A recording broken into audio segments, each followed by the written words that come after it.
The Legislative Women's Caucus was established in 1983 and is a bipartisan and bicameral organization comprised of the women elected to the New York State Senate and Assembly. The caucus is unique in being one of the few entities in the legislature representing both houses and both sides of the aisle. In 2012, there are 45 members of the caucus, 34 in the Assembly and 11 in the Senate, representing New York's urban, suburban, and rural areas. Over the years, the Legislative Women's Caucus has sought to improve women's participation in public office and advocated for programs and services that benefit women and families. This year, in honor of National Women's History Month, we invited caucus members to share why they do what they do. Listen as the members share why they are inspired to lead.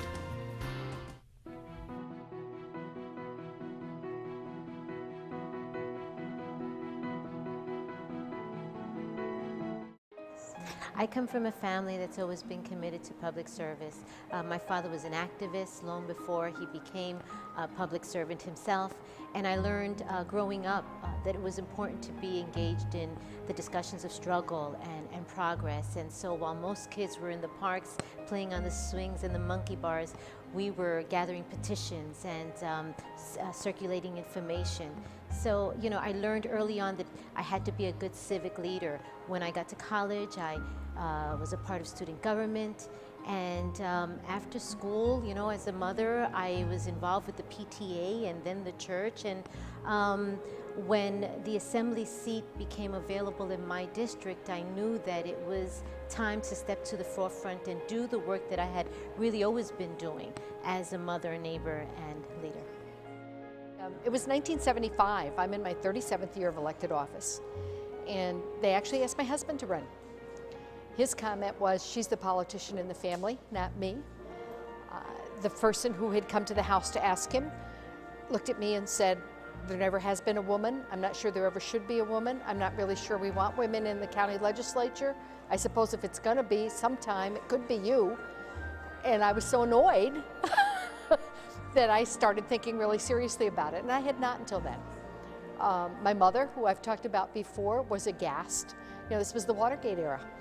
And her first comment to me was, they're all crooks. Nice young girls don't do that. I was 29 with a baby, an infant, and my son was 7.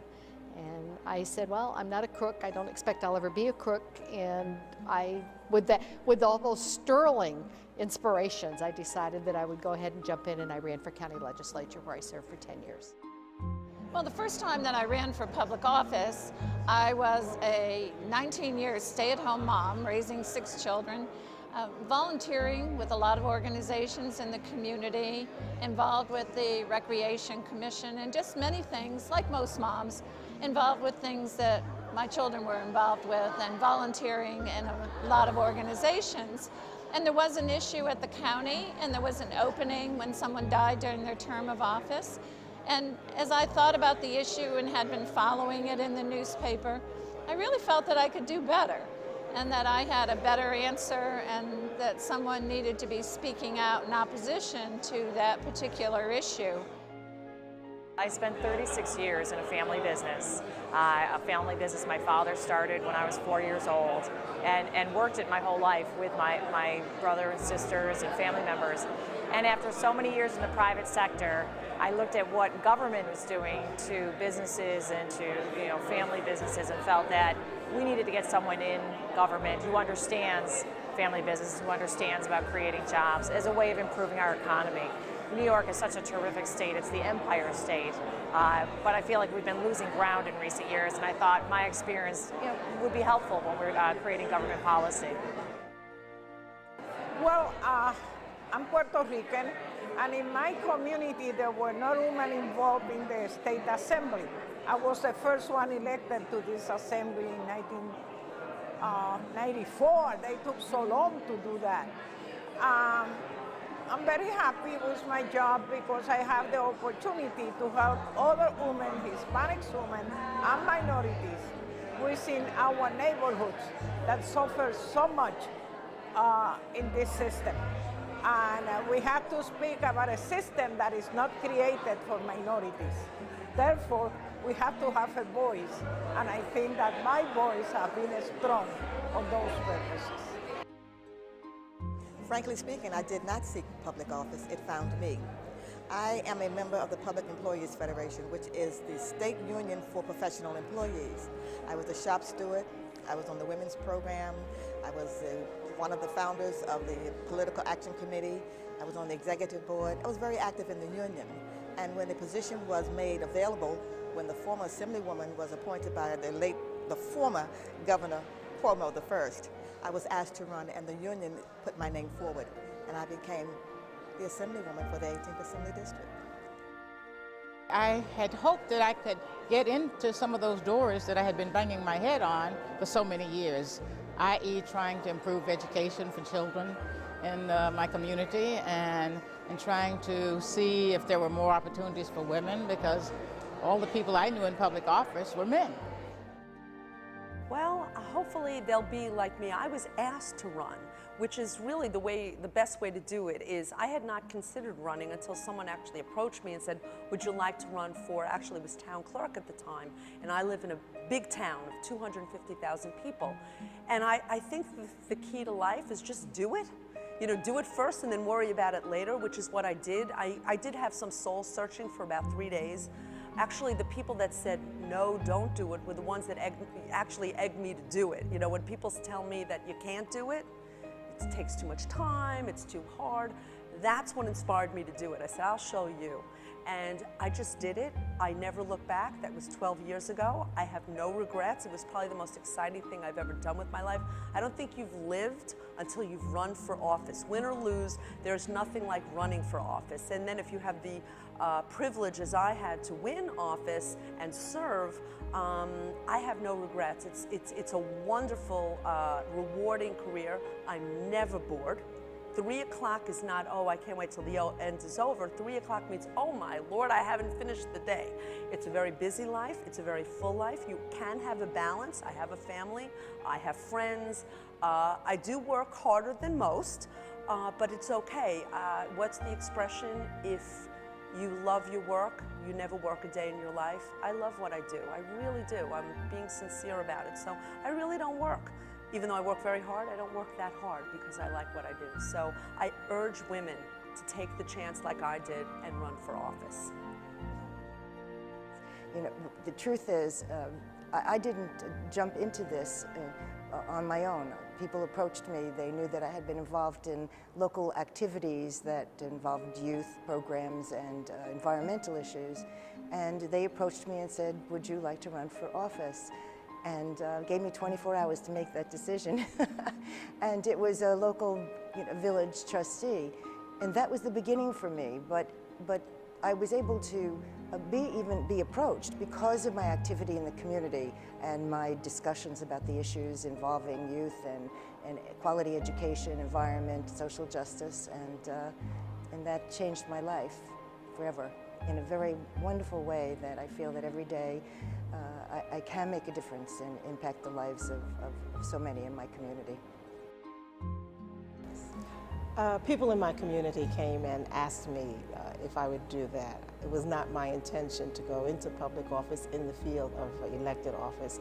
I have been in public service for 30-odd years before coming to do this.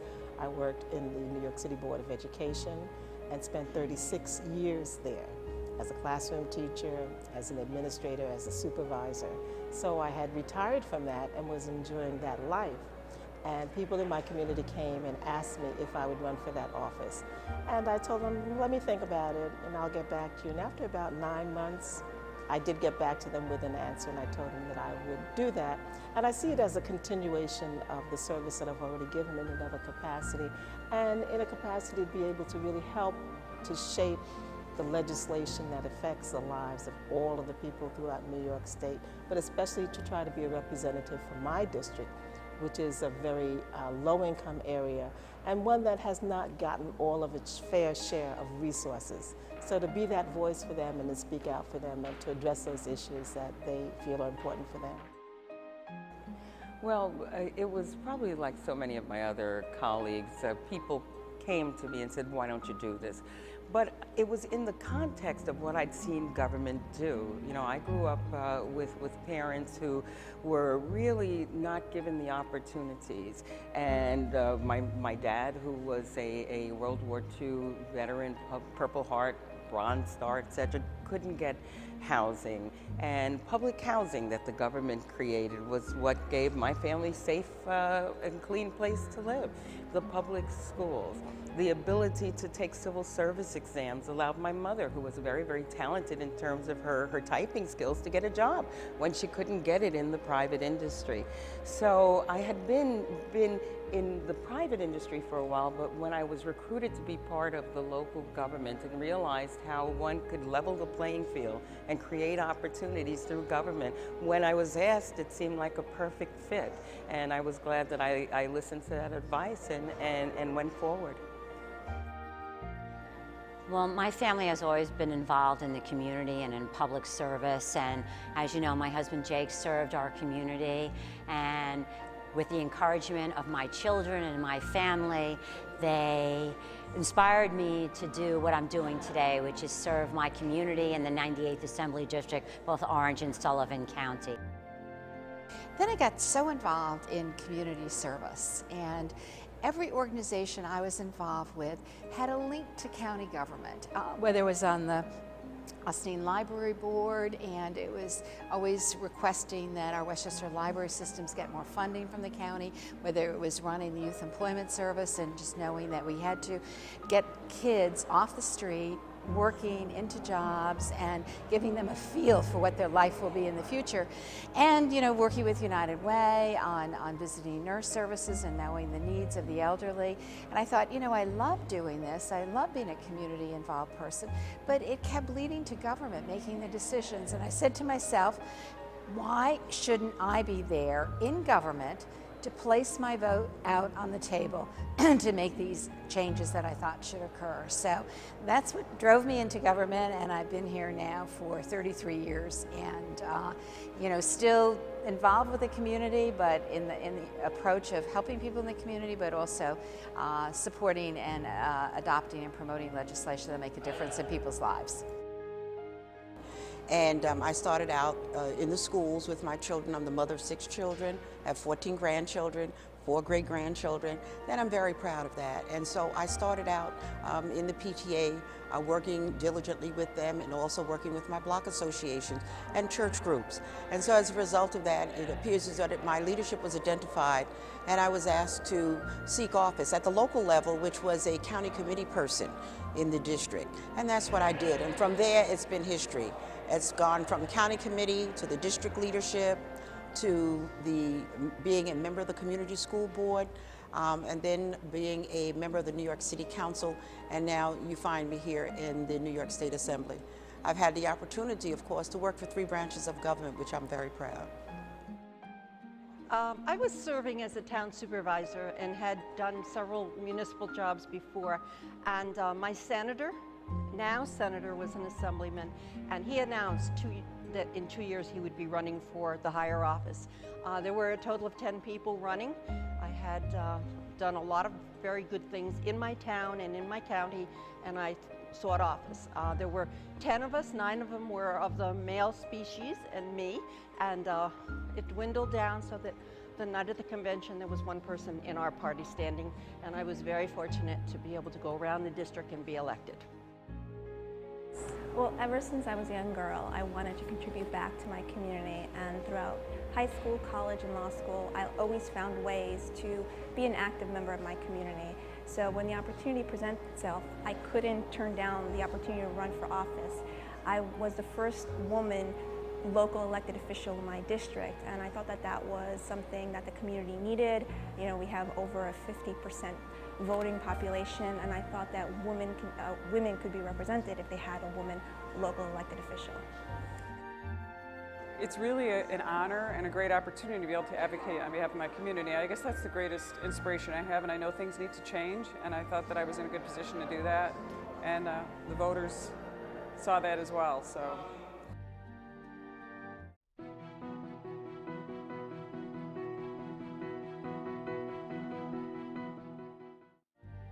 Well, I mean, there are several things I would say. Certainly, know something. You know, I mean, come if you want to be an elected official. I think it's a really good attribute to have, is to have a skill in something. I mean, a lot of our women legislators were lawyers, but not all of us. Some of us came from educational backgrounds, social work backgrounds. We served in leadership roles in our own towns and communities. So you come to Albany, but you have some knowledge. You have a knowledge base to begin with.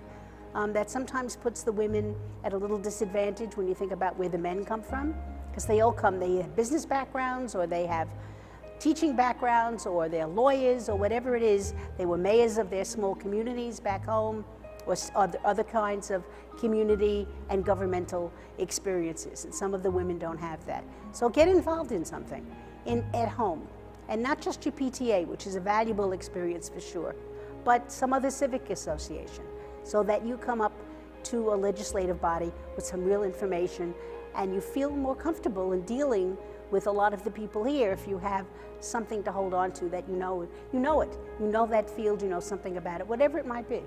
And you blow them away if it's technical. They'd never expect a woman to know anything about, you know, high-tech stuff or how the cable companies work. They just, when a woman gets up and says something like that, everybody turns and looks at her because it's unexpected.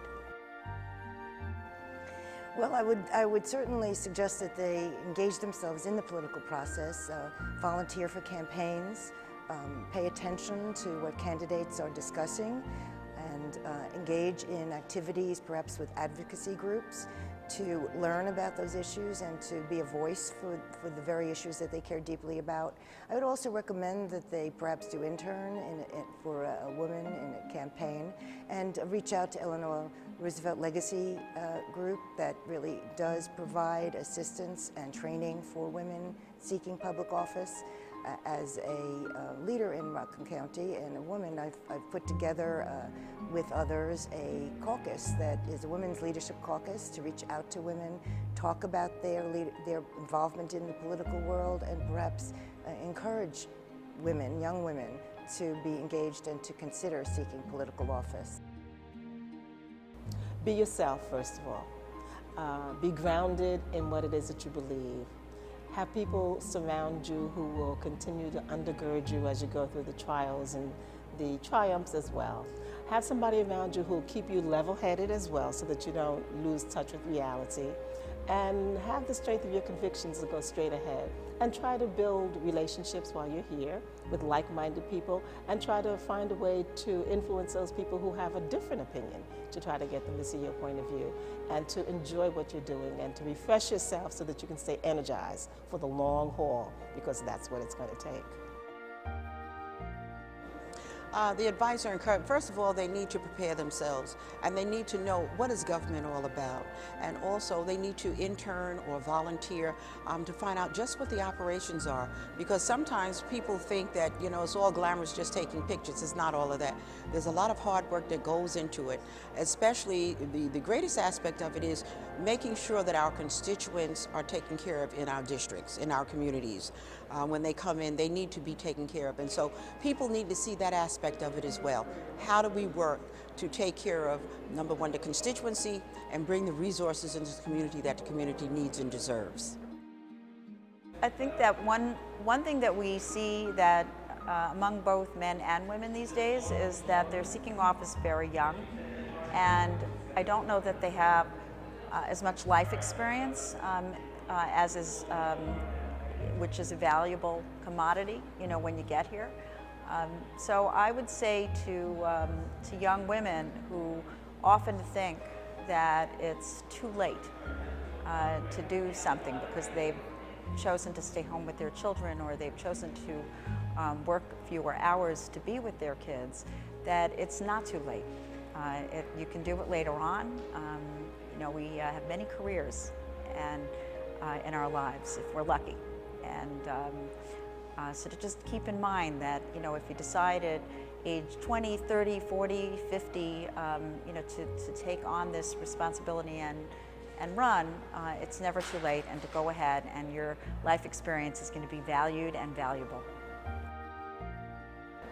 I think, again, realizing that you're not perfect, that you'll never be perfect, and that, you know, watching TV and seeing that person on TV, that doesn't exist. You know, the person who's the den mother, the Girl Scout leader, the PTA mom, you know, that's a commitment itself. That's public office as much as people don't realize it, and they already have their foot in that door. You know, we're just asking you to go a little further. And you know, some days are rough, but you know, at the end of the road, you really can do some great things, and you meet some great people, and at the end of the day, you really know you did the good work for the people.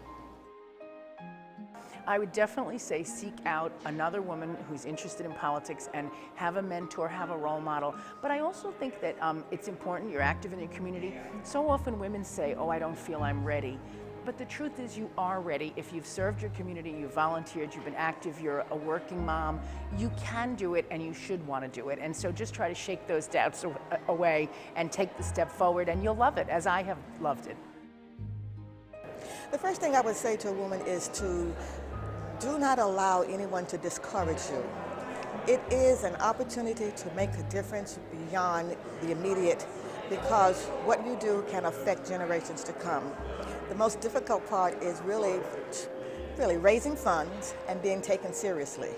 But I think that every woman should give it some serious thought. Do not be intimidated by the overwhelming, the raising of the funds, the discouraging remarks, and to just go forward and be yourself, use your skills, whatever profession you have chosen to use, be it nursing, law, social worker, which I am, and then go forward. Well, first advice I would give to anyone who wants to run for public office is to make sure it's something that you really want to do. You have to really be passionate, and you have to really want to be vocal and stand up for your constituents. Because if you're not passionate and you really don't want the job, you're not going to do a good job as a representative of the people. I think the most important thing, not just for women, but anyone seeking public office, is to have life experience. Go out there, get a job, go to college, live, have a mortgage, have children. You know, go through your life gaining experience and knowledge, because I think that's the most important thing that a legislator can have is life experience, because that's what we bring to the table. That's what's discussed when we're coming up with policy, because those policies affect everybody in their everyday life. So having everyday experience, I think, is really critical.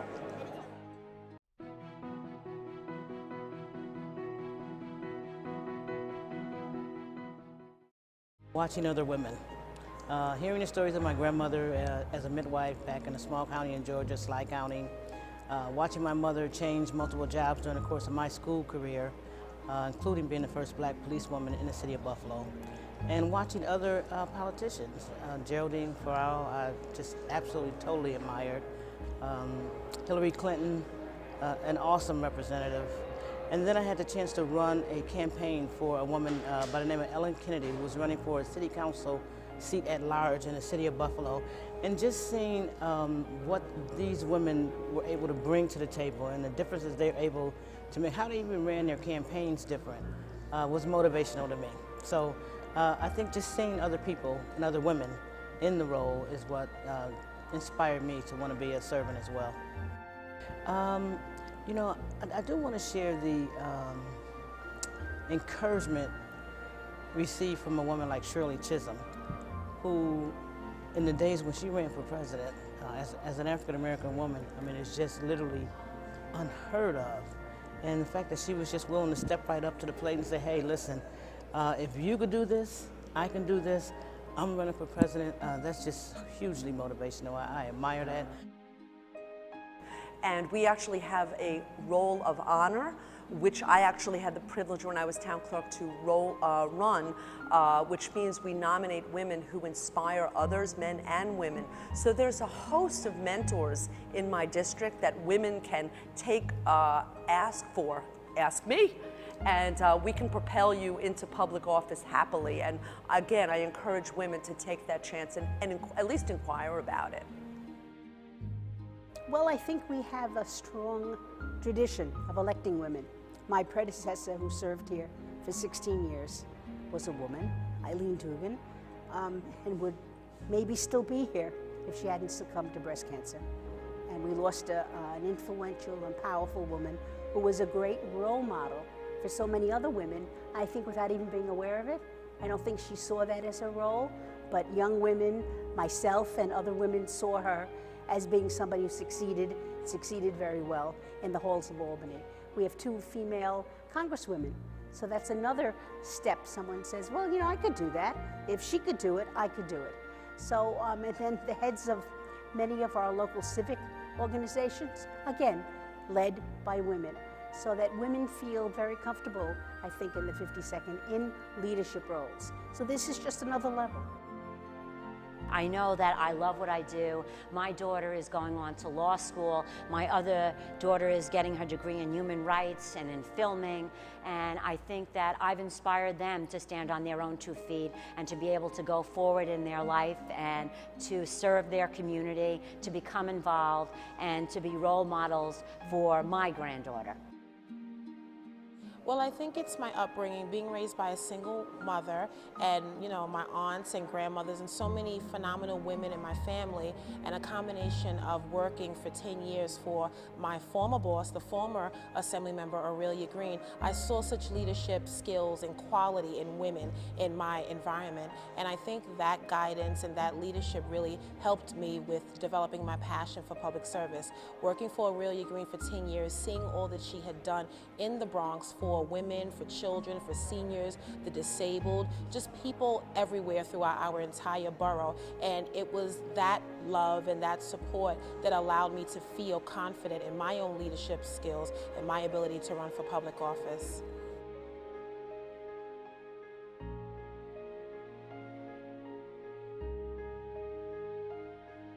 Well, I just would like to see more women go into public office. Right now, we're losing women, and our numbers are down from what they were, and they're being replaced by men. Not that that's a bad thing, but I'd like to see the number of women in public office grow.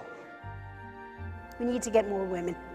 We've seen a decrease in the number of women here in Albany, and I think that's unfortunate. I think it's harder for women to fundraise, and it's harder for women very often to get their point across, because sometimes it comes across as screechy or as talking to people in a way they don't want to be talked to. So, but there are skills that we all can learn and refine and get better at. And I think women bring a style and a credibility and a concern, like we're problem solvers. We see this, whatever this is, we want to solve it. We want to make it better for our constituents. I have to tell women that we are much needed in the public arena, that in most houses, certainly in my house, it's less than 20% women in the Senate, and our voice is necessary, our perspectives are necessary, and so if you're thinking about it, be encouraged and do it. If you think someone else should do it, just as it happened for me, encourage them to do it, and know that if you're the right person, and you work hard, the people will understand what you can bring to the table, and you can and will be successful.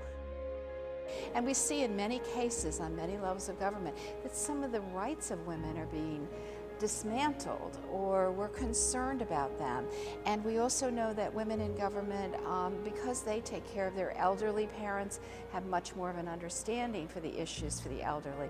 You also take care of children much more often, whether it's transporting them and so on. And so they have a different understanding on the issues that affect New Yorkers. So it's just so important that we get more people, more women, to run for the Assembly and the Senate and on the local level, and really be much more of a part of our governmental structure.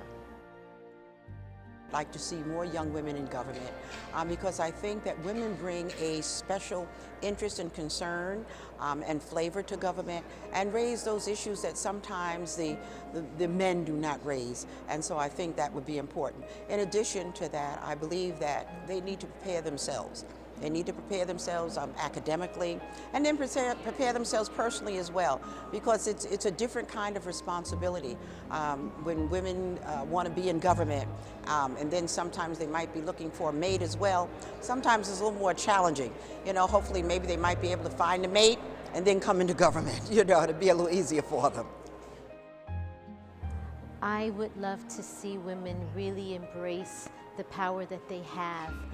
we've earned the right to vote, and it's been 90 years now. We make up over 51% of all Americans, and yet we are facing what I call a 21st century human rights issue, and that is the underrepresentation of women in government.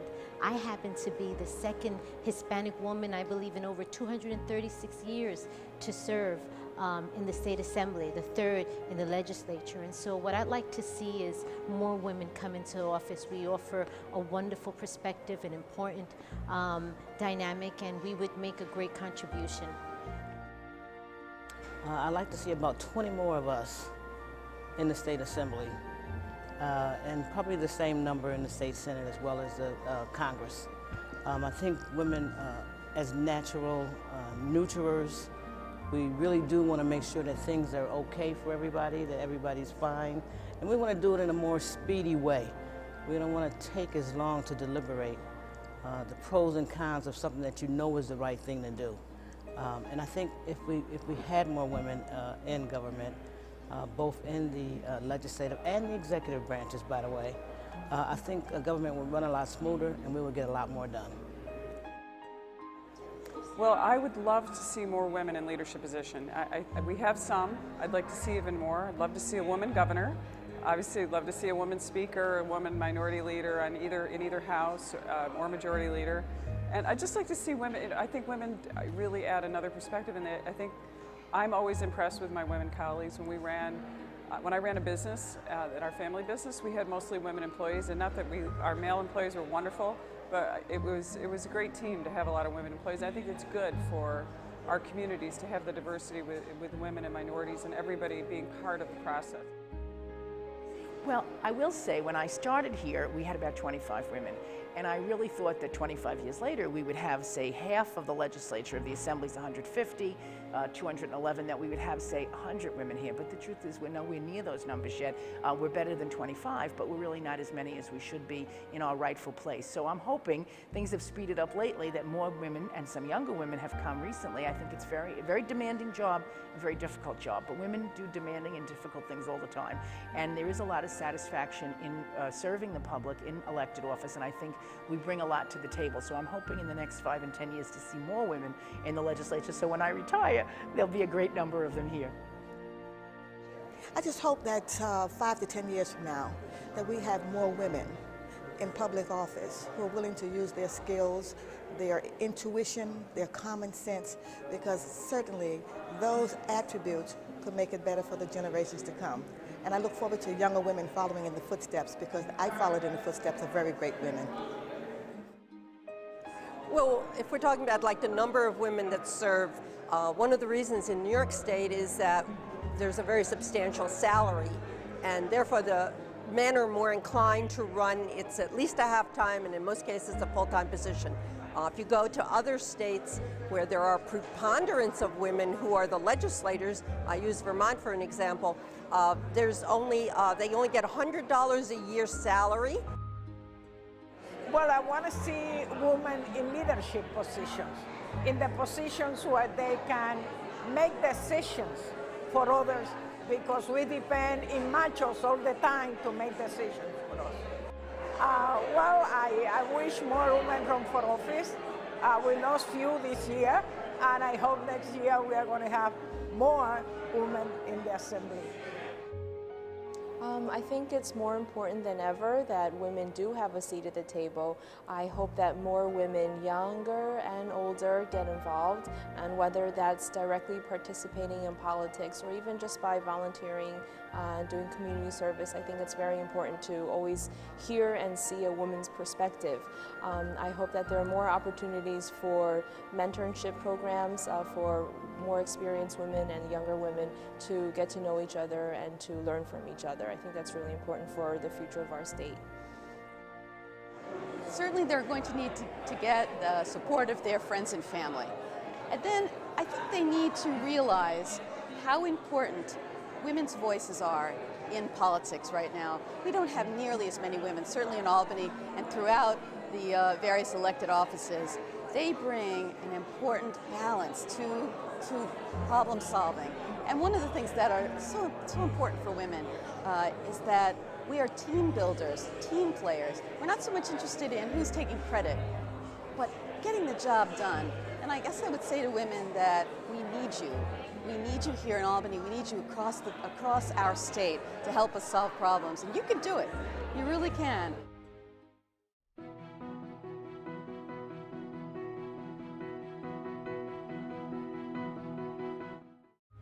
Well, I'd say that public service is very, very gratifying. It is difficult work, but it is work that is just so important. And again, it changes and betters the lives of so many people. And although it is not something that is an easy road, it is a road that for the right people, they will be able to not only be personally gratified, but see the fruits of their labors in helping other people. It's worth it. It's really worth it to be able to help other people. And I think that's the greatest reason that all of us probably in the Assembly and the Senate are here, is because we have a great desire to serve our community and especially to help people who are in need. I think it's, this has been a wonderful career for me. When I started out, I thought it was something nice to do until my infant child went into school. Obviously, I've stayed with it a whole lot longer, and I have enjoyed.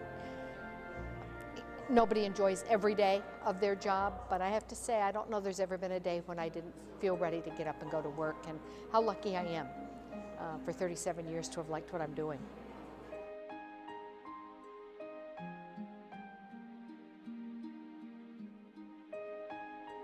First, I would tell any woman that is seeking public office is to stay focused and to remember that your principles and your values that define who you are, do not let anyone take you off course from that. It's very difficult for women to run for local office, for state office, because I understand, traditionally women have served in the household, women are mothers, they're wives, and so we're turning away from that traditional role, and we're now looking at women as professionals, as principals and social workers and doctors and lawyers, and women have been stepping up. Well, I think women should, if they think they would like to do it, they should go for it. They should, develop the self-confidence first, that I'm going to work really hard, I'm going to do what I have to do, not anything wrong, but do what I have to do to get elected. But you really need first a purpose for why you want to do it. And that motivates you to do what you have to do in order to try to get elected. You do have to make friends and influence people when you do this. To know that you can overcome anything that is an obstacle if you do the hard work and set your mind to it and be consistent. If somebody says, well, maybe you're not the right person for the job, you have to have confidence in yourself that you are just as good as anyone and that you can do the job. I'm going to tell you that after 22 years in this office, I have learned the following. People truly respect and like having women represent them because they really have said in the past that we go one step further. It's not to be negative to anyone else, but a woman will, I just came to you here off the phone talking to some agency which a person's livelihood depended on it. We pursue our items. Most of us are full-time legislators because we're not the breadwinners in the family, and we have full-time obligation to this job and this job only. And we really, I'm a real property specialist, and I love talking about the cap and taxes and how we can help people in that regard. I think that most women feel, if they're going to raise a family, if they're single, that when is the perfect time to run for office, and we're always encouraged so much, to make sure that our homes are in order. Well, we find out our homes are never in order. There's always a need. If it's not your children, it's your home, you're educating yourself. So when is the perfect time? The perfect time is when you have the passion and the want to make a difference. And we always think someone else has that strength, but truthfully, we just have to find it within ourselves. And you don't have to be that polished, that perfect person, because that person doesn't exist. The person who's willing to go out at night to another meeting to make sure that they return that call, that they're making somebody else understand that they don't want to just be the boss, they want people to help them.